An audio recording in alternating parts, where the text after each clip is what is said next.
ខ្ញុំចាំមួយខ្ញុំជំនុំគេក៏អត់បានហើយអង្គុយយូរក៏អត់បានហើយដល់ហើយហ្នឹងខ្ញុំអានលេខឆ្នាំហ្នឹងអា4ឈុតថា4ឈុតទៅវាអត់ឈឺ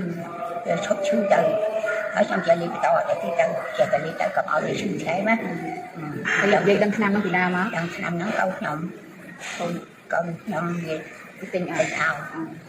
បានខ្ញុំចេះតែលេខចឹងទៅស្រួលអង្គុយស្រួលក៏យូរក៏អត់អីលេខក៏អត់ស្រួលខ្លួនក្រោកឡើងក៏អត់ឈឺតាមតាន់លេខក្រោកឡើងជាឈឺរួចដើរមិនបានអត់បានជាឈឺវាចកក្នុងវាចប់ហើយមុនប្រើឆ្នាំហ្នឹងនិយាយជាប់ប្រើឆ្នាំពេទ្យប្រើអីទៅប្រើឆ្នាំពេទ្យប៉ុន្តែវាអត់បានហើយមួយទៅបាត់ប្រើឆ្នាំហ្នឹងទៅបាត់ថោកចឹងទៅ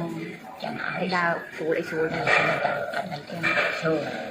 ដូចតែមិនទាន់ឈឺចឹងធម្មតាទៅធ្វើបុណ្យធ្វើទានអីស្រួលបួលចឹងទៅអត់តែបុណ្យធ្វើទានហ្នឹងស្រួលចឹងទៅអត់អី